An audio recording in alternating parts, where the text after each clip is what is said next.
Este es el dibujo de la Paloma de la Paz, realizado por Pablo Picasso en 1949 para el primer Congreso Mundial por la Paz en París, tras el fin de la Segunda Guerra Mundial.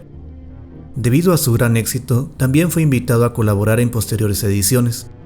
Aquí tenemos otra obra elaborada por él para uno de sus congresos. Siempre que la gente me pregunta sobre qué es el estilo, intento reflexionar sobre Picasso y cuál era su estilo. ¿Será que existe algo como el estilo de Picasso? Hace un par de años recuerdo entrar en este lugar que se llamaba Atelier de Arte, el cual para mí en aquella época era algo fascinante. Nunca había visto algo así en mi ciudad.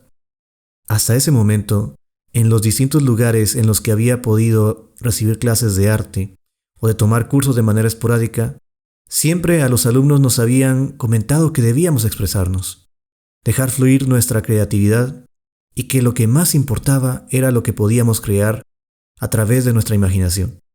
Por lo tanto, muchos de los dibujos y de las pinturas que se realizaban eran diferentes.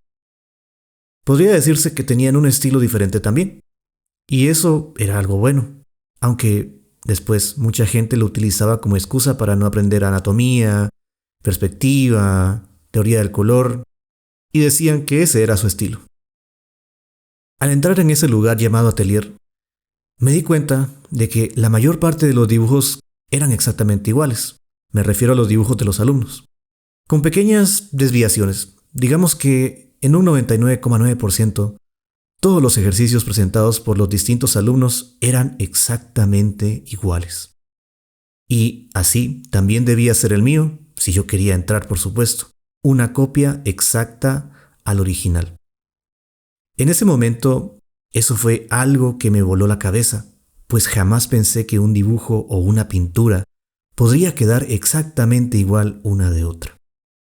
Pero mi maestro insistía, y a eso le llamábamos copias maestras, las cuales al final eran copias, que como dije anteriormente, debían quedar un 99,9% exactas a la referencia original. En esa modalidad es como trabajaban la mayoría de los atelieres de arte en Estados Unidos y en Europa, me decía mi maestro. Por lo que para mi pequeña ciudad era algo que jamás había visto. Se trabajaba con el método Size, el cual consiste en tomar medidas a distancia, hacer una marca en papel y luego volver a tomar distancia para poder ver los errores y así corregirlos. Bien, antes de continuar, debo aclarar que para poder aprender en esta academia, teníamos que pasar por una serie de fundamentos del arte, que van de la siguiente manera.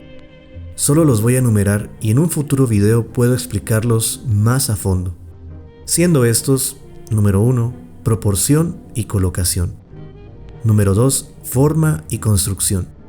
Número 3, perspectiva. Número 4, anatomía. Número 5, gesto. Número 6, composición. Número 7, valores. Número 8, teoría del color. Número 9, rendering. Número 10, diseño. Número 11, storytelling.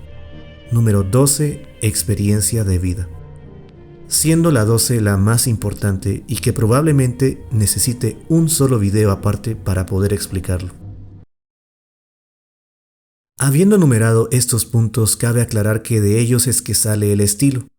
Esto lo explicaré más adelante. Pero, continuando con la historia, mucha gente se desesperaba en aquel lugar y creía que esto era algo imposible. Pero no era así. El hecho es que al entrar en ese atelier, el primer ejercicio era hacer una línea recta vertical y una línea recta horizontal a mano alzada. Mucha gente tiraba la toalla en la primera semana, pues es un ejercicio sumamente frustrante.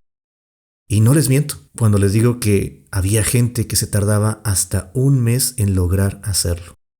Para los que resistimos al ejercicio, nos tocó una parte aún más difícil, que era copiar el dibujo mencionado con cada una de las marcas.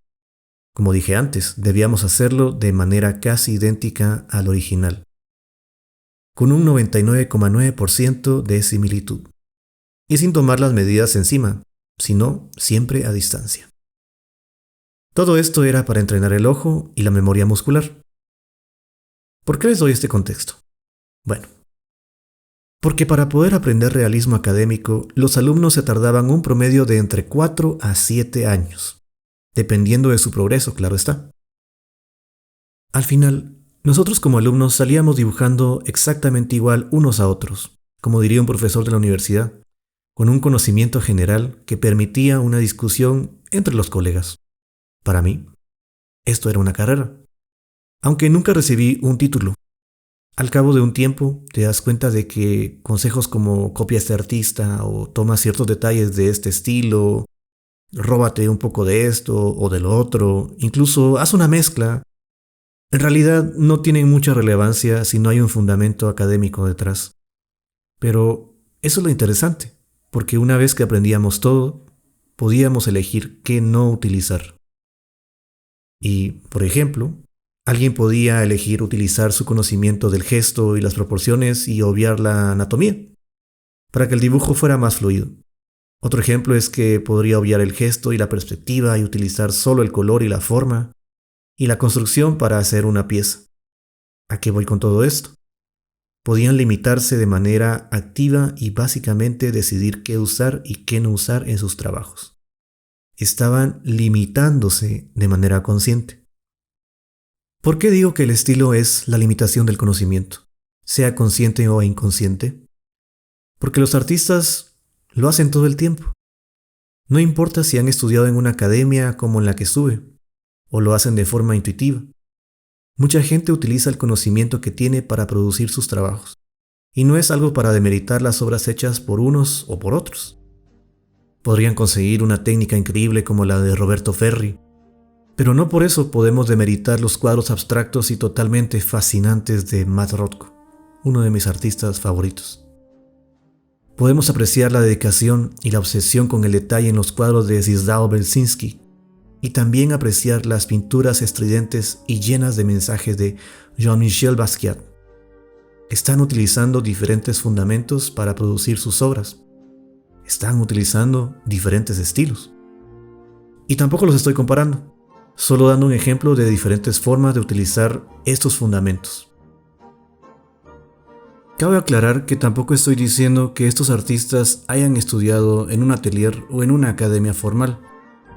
Bien se sabe que Basquiat sabía anatomía por unos libros que recibió cuando era joven. Y esto lo podemos ver en una de sus obras más importantes, simplemente nombrada Untitled, donde podemos ver el manejo y el uso de la anatomía estilizada. Creo que no podemos hablar de estilo sin regresar al principio de todo. Claro, sin mencionar al artista que pasó por muchos estilos diferentes y transformó su arte a través de muchas etapas y experimentaciones. Por supuesto que estoy hablando de Picasso. Una de las obras que más me divierte es la de su trasero, recordando que es una obra que fue ejecutada únicamente con 4 líneas y que parece tan simple, pero al mismo tiempo representa tantas cosas, tanto conocimiento. Recordando que a los 15 años ya había pintado Primera Comunión, una obra que demuestra su destreza en el conocimiento de la perspectiva, el color y las proporciones. Sus obras hablan por sí mismas, y aunque mucha gente las critique, sigue siendo un caso de estudio hasta nuestros días, y seguramente será un referente para muchos en los años venideros. En resumen, el estilo puede ser una limitación del conocimiento, tanto consciente como inconsciente. Se trata de decidir si queremos utilizar la anatomía correcta en lugar de un gesto fluido como lo hacen los animadores, por ejemplo. O si nos importa más el color llamativo que la proporción de los personajes en una escena como lo hacen artistas más expresivos. Cada uno decide lo que quiere utilizar, pero lo realmente importante es entender estos 12 fundamentos, que al final existen. Y también no tenemos que frustrarnos por desarrollar un estilo particular. Al principio vamos a terminar haciendo cosas muy parecidas a los artistas que tenemos como referentes.